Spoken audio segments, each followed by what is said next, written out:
नमस्कार, मी प्राची घाणेकर आणि तुम्ही पाहताय न्यूज 18 लोकमत। जगाच्या पाठीवर या आमच्या विशेष बुलेटिनमध्ये जाणून घेणार आहोत देश विदेशातील महत्त्वाच्या घडामोडी। वॉशिंग्टन डीसी मधील नॅशनल मॉलवर पूर्ण केलेले फील्ड ऑफ फ्लॅग्स आणि शपथविधी सोहळ्याचा सगळा परिसर प्रज्वलित करण्यात आला होता। शपथविधीच्या या परिसरात हजारो झेंडे लावण्यात आले होते। याशिवाय लाखो दिव्यांनी हा परिसर उजळेल अशी व्यवस्थाही करण्यात आली आहे। सध्या अमेरिकेच्या अनेक प्रांतांत कोरोनाचा प्रभाव वाढला असल्याने अनेक नागरिकांना इच्छा असूनही जो बायडेन यांच्या शपथविधीला सहभागी होता येणार नाहीये। वॉशिंग्टनमध्ये होणाऱ्या जो बायडेन यांच्या शपथविधीच्या पार्श्वभूमीवर वर्जिनियाच्या रिचमंड शहरात अनेक ट्रम्प समर्थक सशस्त्र आंदोलकांनी सरकारी इमारतींच्या बाहेर जमायला सुरुवात केली आहे। ट्रम्प समर्थक आंदोलकांनी शहरातील महत्त्वाच्या रस्त्यांवरून मोर्चा काढला। तसंच ट्रम्प यांच्या समर्थनाचे अनेक पोस्टर्स आणि बॅनर्सही झळकावले। 6 जानेवारीला झालेल्या कॅपिटल हिलवरील हिंसक आंदोलनानंतर अमेरिकेतील अनेक राज्यातील सुरक्षा यंत्रणा अशाच प्रकारच्या हिंसक आंदोलनांना सामोर जाण्याच्या तयारीत आहेत। पोलीस सज्ज आहेत आणि चोख पोलीस बंदोबस्त ठेवण्यात आला आहे। अमेरिकेच्या उपाध्यक्षपदी निवडून आलेल्या कमला हॅरिस आणि त्यांचा नवरा डग यांनी मार्टिन ल्यूथर किंग डेच्या समर्थनार्थ वॉशिंग्टन डीसीच्या फूड बँकेत काही तास काम केलं। या फूड बँकेमध्ये त्यांनी अन्नधान्याच्या पिशव्या भरण्याचं काम केलं। या दोघांनाही स्थानिक तरुण मुलांनी विविध प्रकारची मदत केली। आम्हाला दोघांनाही अशाच प्रकारचं काम करायला आवडतं असं कमला हॅरिस यांनी नंतर माध्यमांशी बोलताना सांगितलं। कोसोवोमधील प्रसिद्ध स्कीइंग रिसॉर्ट पर्यटकांसाठी खुलं करण्यात आली असली तरी मात्र पर्यटकांची कमी उपस्थिती दिसून येते। ब्रोजेविका स्की परिसरात 50% कमी पर्यटक दिसून आलेत। मार्चमध्ये कोरोना संक्रमण सुरू झाल्यानंतर हे स्कीइंग रिसॉर्ट बंद करण्यात आले होते। मात्र आता रिसॉर्ट सुरू करून देखील पर्यटकांनी त्याकडे पाठ फिरवली आहे। पर्यटकांनी पाठ फिरवल्याने व्यावसायिक चालवणं कठीण होणार असल्याची प्रतिक्रिया व्यावसायिकांनी दिली आहे। इतर देशांमधून न्यूझीलंडमध्ये येणाऱ्या पर्यटकांना आता त्यांच्या कोरोना निगेटिव्ह रिपोर्ट दाखवणं बंधनकारक असणार आहे। याआधी न्यूझीलंडनं अमेरिका आणि ब्रिटनमधून येणाऱ्या पर्यटकांवर हे नियम लागू केले होते। मात्र आता सर्व देशांमधून येणाऱ्या पर्यटकांसाठी हे नियम लागू होणार असल्याची घोषणा प्रशासनाकडून करण्यात आली आहे। ऑस्ट्रेलियन ओपन टूर्नामेंटचे संचालक क्रेग टिले यांनी हंगामात सुरू असलेल्या टेनिस स्पर्धेतील पुरुष एकेरीच्या सर्वोत्कृष्ट 5 सेट फॉर्मॅटमध्ये कोणताही बदल करण्यास नकार दिलाय। आंतरराष्ट्रीय स्पर्धेसाठी आलेल्या आणखी 3 स्पर्धकांना कोरोनाची लागण झाली आहे। त्यामुळे स्पर्धेमध्ये बदल करण्याचं सुचवण्यात आलं होतं। मेलबर्नला येणाऱ्या स्पर्धकांमध्ये शनिवारी आणि रविवारी एकूण 9 जणांना कोरोनाची लागण झाल्यानं 72 स्पर्धक क्वारंटाईन आहेत। ब्राझीलमध्ये लसीकरण मोहिमेला रविवारी सुरुवात झाली। या व्यापक मोहिमेबद्दल सोमवारी आरोग्य यंत्रणेने प्रशंसा केली जाते। ही मोहिमेची सुरुवात आहे। लवकरच ही मोहीम व्यापक प्रमाणात राबवली जाईल आणि सर्वाधिक लसीकरण झालेल्या पहिल्या 5 देशात ब्राझीलचा समावेश होईल असं मत रिओ द जेनेरिओचे गव्हर्नर क्लॉडिओ कॅस्ट्रो यांनी व्यक्त केलंय। सर्वप्रथम 2 महिलांना लस देण्यात आली। यात 80 वर्षांच्या नागरिक तेरेझिना आणि 59 वर्षांच्या आरोग्य कर्मचारी ड्युअलिसिनिया यांचा समावेश आहे। 4,80,000 डोसचं वितरण सुरुवातीला आरोग्य कर्मचाऱ्यांना केलं जाणार आहे। ब्राझीलच्या अमेझॉनमधील राज्यात सोमवारपासून लसीकरण मोहिमेला सुरुवात झाली आहे। अमेझॉनमधील रुग्णालयांमध्ये सध्या गंभीर परिस्थिती आहे। नदीकाठच्या मानुस शहरात लसीकरण मोहिमेचा प्रारंभ करण्यात आलाय। यावेळी कोरोनाला आळा घालण्यासाठी येत्या काळात जोमाने काम केलं जाणार असल्याचं गव्हर्नर विल्सन लिमा यांनी म्हटलंय। 33 वर्षीय वॅन्डा ऑर्टेगो यांना पहिली लस देऊन लसीकरण मोहिमेला सुरुवात करण्यात आली आहे। ब्राझीलमध्ये साओ पावलोतल्या 30,000 आरोग्य कर्मचाऱ्यांना लस दिली जाणार आहे। दररोज कठीण परिस्थितीतही रुग्णांचे जीव वाचवण्यासाठी झटणाऱ्या आरोग्य कर्मचाऱ्यांना लस मिळणं ही खूपच दिलासादायक, ऐतिहासिक आणि आशादायी बाब असल्याचं हॉस्पिटलचे प्रशासकीय अधिकारी गॅब्रिएला वास्कोन्सिलोस यांनी म्हटलंय। गॅब्रिएला यांच्यासह काही सहकाऱ्यांनाही कोरोना संसर्ग झाला होता। सोमवारपासून 8 लाख लसींचं वितरण सुरू करण्यात आलंय। ब्राझीलच्या वायुदलाच्या विमानांनी मालवाहू विमानांमार्फत ही लस सर्वत्र पोहोचवण्यासाठी पुढाकार घेतलाय। सर्बियामध्ये चीनच्या कोरोना लसीच्या वापराला मान्यता देण्यात आली आहे। लसीच्या सर्व चाचण्या यशस्वी झाल्या असून लस सुरक्षित असल्याचं समोर आल्यानंतरच या लसीला मान्यता दिल्याचं प्रशासनाकडून सांगण्यात आलंय। त्यामुळे देशात लसीकरणाला सुरुवात होत असल्याची घोषणा पंतप्रधान अॅना ब्रॅनबिक यांनी केली आहे। सर्बियाच्या राष्ट्रपतींनी बेलग्रेड विमानतळावर लसीच्या पहिल्या संचाचं स्वागत केलं। स्वित्झर्लंडच्या सेंट मॉरिट्झच्या अपस्केल स्कीइंग रिसॉर्टमधील 2 हॉटेल्सना पूर्णपणे क्वारंटाईन करण्याचा निर्णय स्विस अधिकाऱ्यांनी घेतलाय। हॉटेलमध्ये काहींना कोरोनाच्या नव्या स्ट्रेनची लागण झाल्याचं समोर आल्यानंतर हॉटेल्समधील सर्व कर्मचारी आणि पर्यटकांना कोरोना टेस्ट करण्याचं आवाहन करण्यात आलंय। देशात नव्या स्ट्रेनचा शिरकाव झाल्यानं प्रशासनानं परिसरातील स्कीइंग स्कूल, शाळा बंद ठेवण्याचे आदेश दिले। फ्रान्सनं देशातील 75 वर्षांवरील लोकांना लस देण्याची मोहीम सुरू केली आहे। या आठवड्यात कोरोनामुळे मृत्यू झालेल्यांची संख्या 70,000च्या पार गेली आहे। फायझर बायोटेकची लस देण्यात होणाऱ्या विलंबामुळे फ्रान्स आणि आजूबाजूच्या शहरांना कोरोनाचा धोका अधिक वाढण्याची शक्यता निर्माण झाली आहे। ब्रिटन, जर्मनी आणि इटलीच्या तुलनेत फ्रान्समध्ये लसीकरण मोहीम संथ गतीने होत असल्यानं फ्रान्स प्रशासनावर टीका करण्यात येते। कोविड लसीचा पहिला डोस वेस्ट बँक आणि गाझा पट्टीमध्ये 2021च्या पहिल्या तिमाहीत दिली जाण्याची शक्यता असल्याची माहिती पॅलेस्टाईनच्या आरोग्य अधिकाऱ्यांनी दिली आहे। कोवॅक्स म्हणून ओळखल्या जाणाऱ्या जागतिक आरोग्य संघटनेच्या नेतृत्वातील मानवतावादी संघटनांच्या भागीदारीनं देशाला लस दिली जाणार असल्याची माहिती पॅलेस्टाईन आरोग्य मंत्रालयाचे सार्वजनिक आरोग्य महानिर्देशक यासर बुझियाह यांनी दिली आहे।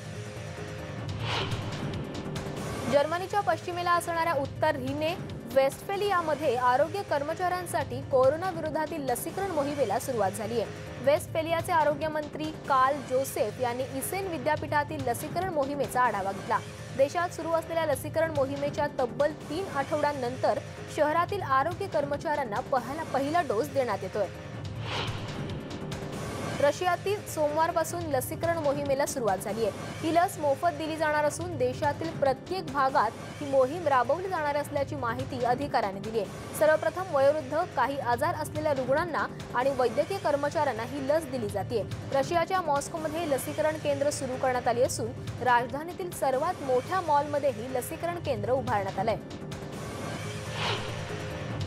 ब्रिटनचे आरोग्य सचिव मॅट हॅनकॉक यांनी सोमवारी सांगितले की कोरोना व्हायरस या साथीच्या आजारात देशात एकाच वेळी रुग्णालयात असलेल्या रुग्णांचं प्रमाण सगळ्यात जास्त आहे।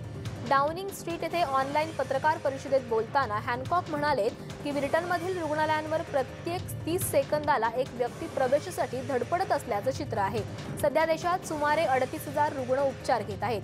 70 पेक्षा जास्त वय असलेल्या सगळ्यांवर त्यांना क्रिटिकल समजून अतिशय काटेकोरपणे उपचार सुरू असल्याची माहिती हॅनकॉक यांनी दिली आहे। नॅशनल हेल्थ कमिशननं मंगळवारी चीनी मेनलँड परिसरात कोरोनाच्या नव्या 118 रुग्णांची नोंद केली आहे। यापैकी 106 रुग्णांमधील कोरोनाची लागण ही स्थानिक संसर्गातून झाली आहे, असंही राष्ट्रीय आरोग्य अधिकाऱ्यांनी सांगितलंय। कालच्या दिवसात कोरोनामुळे मृत्यू झाल्याचा एकही घटना समोर आलेली नाही। कालच्या दिवसात चीनमधून 32 जणांना रुग्णालयातून घरी सोडण्यात आलंय। आतापर्यंत चीनच्या याच भागात कोरोनाचे 4,500 पेशंट सापडले। हाँगकाँगमध्ये कोरोना संक्रमण वाढल्यानं सोशल डिस्टन्सिंगच्या नियमांचं पालन केलं जाणार आहे। कॅरी लॅम यांनी ही घोषणा केली आहे। सुमारे 107 संक्रमितांची नोंद झाली आहे। नवीन वर्षातील ही सर्वाधिक वाढ आहे। हाँगकाँगच्या ब्रिटिश नॅशनल ओव्हरसीज पासपोर्ट धारकांना ब्रिटनमध्ये स्थायिक होण्यास अनुमती देण्याच्या ब्रिटनच्या निर्णयाविरुद्ध चीनकडून होणाऱ्या कोणत्याही प्रकारच्या प्रतिक्रियांना हाँगकाँगचे सरकार पाठिंबा देईल, असंही लाम म्हणाले। चीनमध्ये कोरोना विषाणूची उत्पत्ती आणि प्रसार कुठून झाला याचं संशोधन करण्यासाठी आलेली जागतिक आरोग्य संघटनेची टीम सध्या क्वारंटाईन आहे। यात 13 आंतरराष्ट्रीय तज्ज्ञांचा समावेश आहे। यातल्या काही सदस्यांनी क्वारंटाईन असतानाचे काही फोटो सोमवारी ट्विटरवरून शेअर केले। चीनमध्ये नवीन विलगीकरण केंद्र उभारलं जात आहे। कोरोना संक्रमण परत वाढल्यानं वेगानं या केंद्रांची उभारणी केली जाते। मेनलँड चायनामध्ये 109 नवीन संक्रमितांची नोंद झाली आहे। केंद्रीय आरोग्य आयोगाकडून ही माहिती देण्यात आली आहे। मॅसेच्युसेट्समध्ये पहिली मोठी लसीकरण मोहीम सोमवारपासून सुरू झाली आहे। एरवी विविध कार्यक्रमांसाठी वापरल्या जाणाऱ्या पुटनम क्लबच्या 40,000 चौरस फूट जागेवर ही मोहीम राबवली जाते। आरोग्य कर्मचारी क्रिस्टल कोर्मियर आणि एरिक यांना सर्वप्रथम ही लस देण्यात आली। लस घेतल्यानंतर काही परिणाम जाणवत असल्याच्या तक्रारी येत आहेत, पण लस घेणं आमच्यासाठी महत्त्वाचं असल्याचं कोर्मियर यांनी म्हटलंय। ब्रिटनमध्ये कोरोना प्रतिबंधक नियमांची कडक अंमलबजावणी सुरू आहे। ब्रिटनमध्ये येणाऱ्या प्रवाशांना 72 तास आधीचा कोरोना निगेटिव्ह रिपोर्ट सादर करणं अनिवार्य करण्यात आलंय। ब्रिटनमध्ये आल्यावर 10 दिवसांच्या विलगीकरणात राहावं लागणार आहे। आल्यानंतर 5 दिवस कोरोनाची कोणतीही लक्षणं नसतील तर विलगीकरणाचा अवधी कमी होऊ शकतो। पोर्तुगालमध्ये लॉकडाऊनचे कठोर नियम लागू करण्यात आलेत अशी घोषणा पोर्तुगाल सरकारनं सोमवारी केली आहे। कोविड-19 साथीचा रोग सर्व देशभर फैलावलेला असून रुग्णालयातील क्षमतेहून अधिक रुग्णांच्या नोंदी तिथं होत असल्याचं निदर्शनास आलंय। पंतप्रधान अँटोनियो कोस्टा म्हणाले की गेल्या सुरू असलेल्या लॉकडाऊनपर्यंत बऱ्याच लोकांनी गैरफायदा घेतला होता। स्पेनच्या आरोग्य मंत्रालयानं ख्रिसमस नंतर मोठ्या प्रमाणात झालेल्या संक्रमणाचा अहवाल जाहीर केलाय। शुक्रवारपासून कोविडमुळे 84,277 नवीन प्रकरणांची नोंद करण्यात आली आहे। तसंच मंत्रालयानं देखील आठवड्याच्या शेवटी 455 मृत्यूंची नोंद केली आहे। सोमवारी मंत्रालयानं दिलेल्या आकडेवारीनुसार सर्व देशभर फैलावलेल्या महासाथीच्या रोगाची सुरुवातीपासून ते आतापर्यंत 2.34 दशलक्ष नोंद झाली आहे, तर मृत्यूंची अधिकृत संख्या 53,769 इतकी आहे। चिलीमध्ये राष्ट्रीय लसीकरण कार्यक्रमाच्या दुसऱ्या टप्प्याला सुरुवात झाली आहे। सोमवारी चिलीतील वृद्धांची काळजी घेणाऱ्या घरांतील आदिवासी, रहिवासी आणि कामगारांना लस देण्यात आली। सॅन्टिएगो पासून सुमारे 460 किलोमीटर अंतरावर असलेल्या कॉकिम्बोच्या उत्तरेकडील भागातील केअर होममधील 79 वर्षांच्या लॉरा एरयुना यांना प्रथम लस देण्यात आली।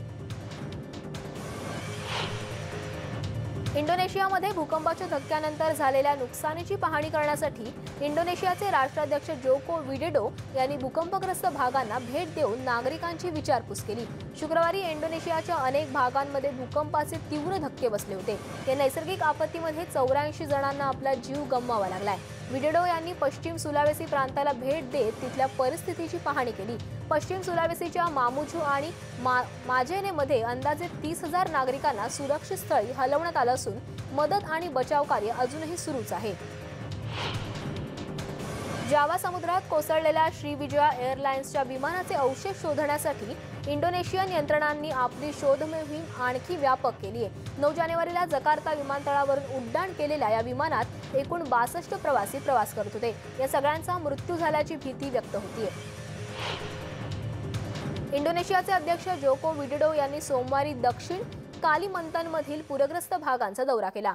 इंडोनेशियातील बॉर्नियो बेटावर नुकत्याच आलेल्या पुरातून जवळपास 10,000 लोकांना सुखरूप बाहेर काढण्यात आलं आहे, तर 10हून अधिक जण ठार झाल्याची अधिकृत माहिती अधिकाऱ्यांनी दिली आहे।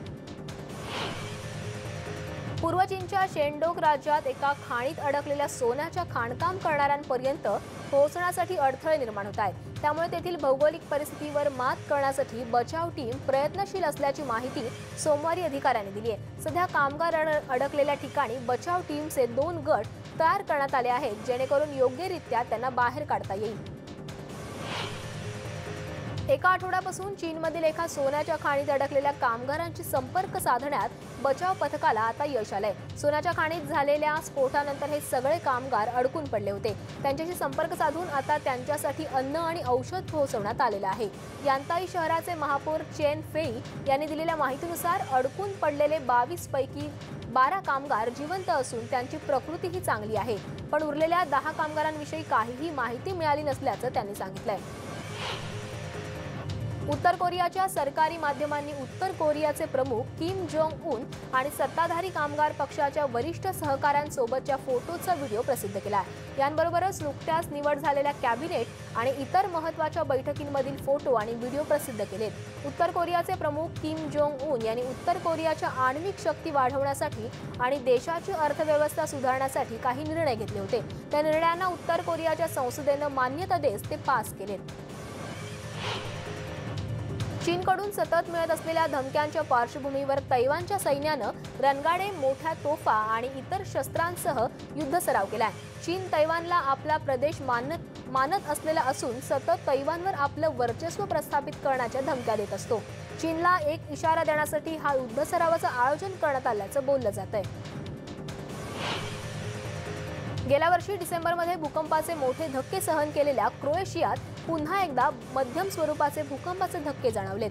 डिसेंबरमध्ये झालेल्या भूकंपात किमान 7 जणांचा मृत्यू झाला होता आणि 25 ते 30 लोक जखमी झाले होते। भूकंपाच्या धक्क्यानंतर आता अतिशय कमी झालेलं तापमान आणि बर्फवृष्टीमुळे नागरिकांच्या अडचणींमध्ये भर पडली आहे। अनेक गावांमध्ये, काही शहरांमध्ये घरांची, इमारतींची पडझड झाली आहे।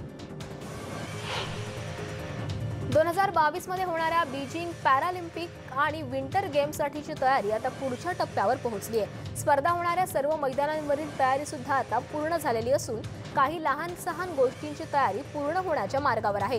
विंटर गेम्ससाठी निश्चित केलेल्या 8 मैदानांवर गेल्या काही महिन्यांपासून तयारी सुरू होती। 4 ते 20 फेब्रुवारी 2022 मध्ये ही स्पर्धा पार पडणार असून यासाठी डाऊनटाउन बीजिंग, यांकिंग डिस्ट्रिक्ट आणि झँगजिआकाऊ या 3 ठिकाणांची निवड करण्यात आली आहे। फायनान्शियल टाइम्सनं शनिवारी दिलेल्या अहवालानुसार युरोपियन युनियन अमेरिकन डॉलरवरील आपली निर्भरता कमी करण्यासाठी प्रयत्नशील आहे।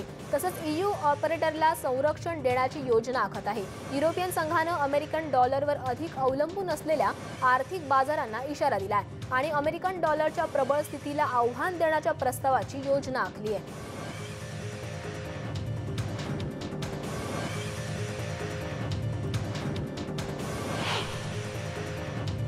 कोरोनाच्या महामारीने आपल्या सगळ्यांनाच स्वावलंबी होण्याचा मार्ग दाखवलाय। आता संपूर्ण देश या आपत्तीशी एकत्रित होऊन कोरोनाविरोधात लढा देऊ शकेल। कोरोनाला प्रतिबंधित करणाऱ्या लसीची घोषणा केल्यानंतर आता आपल्या सगळ्यांचंच योगदान फार महत्त्वाचं बनलंय। या माध्यमातून या विषाणूला मात देण्यासाठी आपल्याला एक पाऊल पुढे टाकायचंय। या मोहिमेत नेटवर्क 18 ही आपल्या सोबत असणार आहे। जोपर्यंत सगळे सुरक्षित होत नाहीत तोपर्यंत कोणीही सुरक्षित नाही। याच उद्देशानं आपल्याला संजीवनी मोहिमेअंतर्गत हे निश्चित करायचं आहे की लसीकरण हा प्रत्येक भारतीयाचा अधिकार आहे।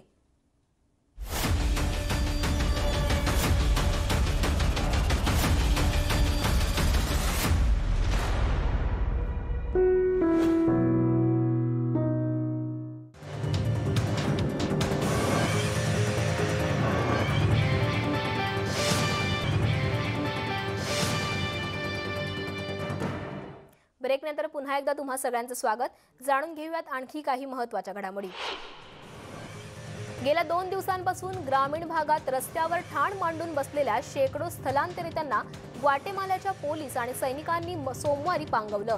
यावेळी काही स्थलांतरितांनी दगडफेक केली। त्यांना हातात असलेल्या शील्डच्या मदतीनं पोलिसांनी मागे सारलं। या गटाव्यतिरिक्त इतरही शेकडो स्थलांतरित आहेत ज्यांना सीमा ओलांडायची आहे, मात्र त्या ठिकाणी ग्वाटेमालाच्या पोलीस आणि सैनिकांनी त्यांना थोपवून धरलंय। देशातील सामाजिक आणि आर्थिक संकटाच्या विरोधात ट्युनिशियाच्या मध्ये सलग 4थ्या दिवशी सोमवारी निदर्शक कासेनीरमध्ये रस्त्यावर उतरले होते। राष्ट्राध्यक्ष कैस सईद यांनी सोमवारी राजधानीच्या जवळ असलेल्या एरियाना भागात गेले असता त्यांच्यासमोर विरोध प्रदर्शन करत रस्ते अडवण्यात आले आणि जाळपोळही करण्यात आली। गेल्या काही वर्षात चीनी अर्थव्यवस्थेची ऐतिहासिक प्रगती, अनेक अडथळे आणि आव्हाने जिंकून शक्य झाली असं म्हणत चीनी अर्थशास्त्रज्ञ आणि तज्ज्ञांनी कौतुक केलंय। चीनच्या एकूण देशांतर्गत उत्पादनाने 2020 सालात 100 ट्रिलियन युआनचा टप्पा ओलांडलाय असं अधिकृत आकडेवारीत दिसून आलंय। इतिहासात पहिल्यांदाच कठोर परिश्रमांनी चीनच्या अर्थव्यवस्थेनं एक नवीन आर्थिक टप्पा गाठलाय असं म्हटलं जातंय। सध्या नजरकैदेत असलेले युगांडाचे राष्ट्रपती पदाचे आव्हानकर्ता बॉबी वाईन यांनी सोमवारी जगातील सहकाऱ्यांना मदतीचं आवाहन केलंय। वाईन यांचे खरे नाव रॉबर्ट कायागुलानी सेन्स्नामो असं आहे। राष्ट्रपती पदाच्या निवडणुकीत ते मुख्य प्रतिस्पर्धी होते। या निवडणुकीत दीर्घकालीन नेते येवोरी मॅसेवेनी यांनी 58% तर वाईन 34% मतं मिळवली आणि हा निकाल फसवा असल्याचा आरोप वाईन यांनी केलाय। सोमवारी मध्यवर्ती आफ्रिकन रिपब्लिकच्या घटनात्मक कोर्टानं अध्यक्ष फौस्टीन तौडेरा यांची फेरनिवडणूक घेण्याचा निर्णय कायम ठेवत राजधानीत बंडखोरांकडून हिंसाचाराची शक्यता व्यक्त केली आहे। तौडेरा म्हणाले की आपल्या विरोधकांशी बोलण्यासाठी आणि राष्ट्रीय सलोखा निर्माण करण्यासाठी तयार आहेत। राजकीय विरोधी पक्षांनी कोर्टाला 27 डिसेंबर रोजी पुन्हा मतदान घेण्याचे आदेश देण्याची विनंती केली आहे।